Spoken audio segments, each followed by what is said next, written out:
हमेशा लाइफ में कुछ बनना है तो बाज बनकर रहो, तोता बनकर नहीं। क्योंकि तोता बहुत ज़्यादा ऊंचाई तक नहीं उड़ पाता, क्योंकि तोता बहुत खाता, लेकिन वह उन ऊंचाइयों तक उड़ने वाला पक्षी है तो वह है बाज। जहाँ दोस्तों बाज उड़ पाता है वहाँ बाकी कोई पक्षी नहीं जा पाता। दूसरा, बाज आपने देखा होगा कि किसी दूसरे पक्षियों के साथ नहीं उड़ता।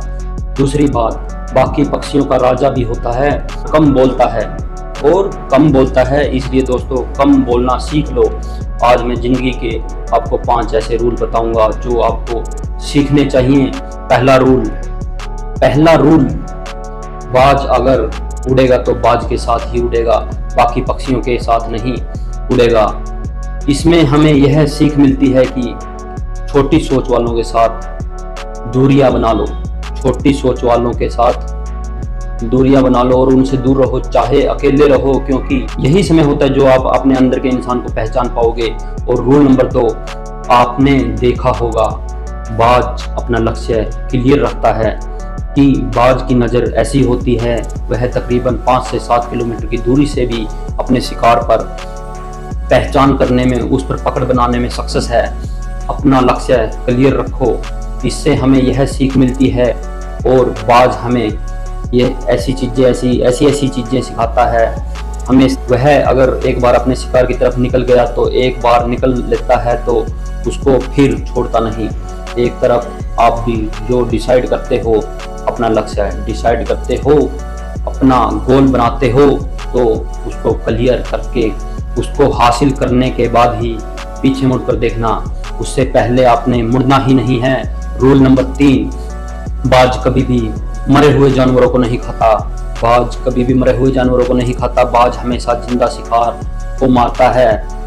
बाज हमेशा जिंदे को मारता है। जो हमें कल बीत चुका है तो उसकी जो यादें जो हमारे अंदर दोहराई जाती हैं बार बार हमारे मन के द्वारा, वह दिमाग से निकाल दो, उस जहन से निकाल दो, हमें निकाल देनी चाहिए। क्योंकि हार्ट्स जो अंदर बार बार उठती हैं यह हमें कमज़ोर बनाती हैं। जो बीत चुका है उसे वहीं रहने दो, क्योंकि फ्यूचर के बारे में, अपने प्रेजेंट के बारे में सोचोगे और आगे बढ़ोगे। जो बीतता समय है, चीज खत्म हो चुकी हैं, मर चुकी हैं, उनको छोड़ दो, छोड़ना ही बेहतर है। बाज की तरह बनो जो कभी अपने जीते जी कभी भी मरी हुई चीज़ों को दोहराता नहीं है। रूल नंबर 4 दोस्तों, जब कभी बारिश होती है तो तूफान आता है तो बाज बड़ा ही एक्साइटेड हो जाता है। जहां बाकी के पक्षी छुप जाते हैं, उन हवाओं को देखकर, उस बारिश को देखकर हवा का फायदा उठाना सीखो तो बाज से सीख लो। उन हवाओं के सहारे बादलों से भी ऊपर निकल जाता है। और इसी रवैये से हमें सीख मिलती है कि मुसीबत में भी मजे लूटना सीख लो, रहना सीख लो, स्ट्रेस मत लो, क्योंकि जीवन है, मुसीबत भी आएंगी, आती जाती रहेंगी। और नेपोलियन हिल ने एक बार कहा था कि हर बड़ी चुनौती आपके साथ, आप अपने साथ एक बड़ा अवसर लेकर आती है।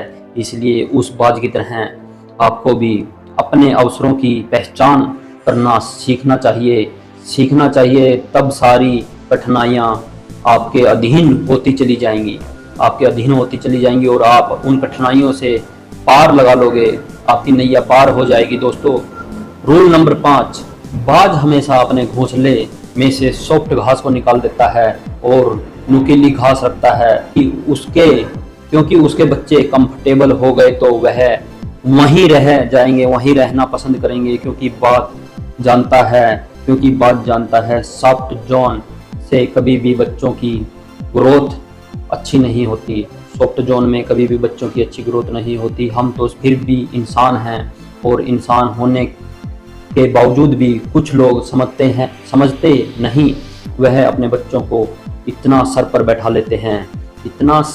लेते हैं कि आप जितना ज़्यादा कंफर्टेबल में रहोगे, आपकी लाइफ आने वाले समय में उतनी ही ज़्यादा अनकंफर्टेबल लेकर आती है।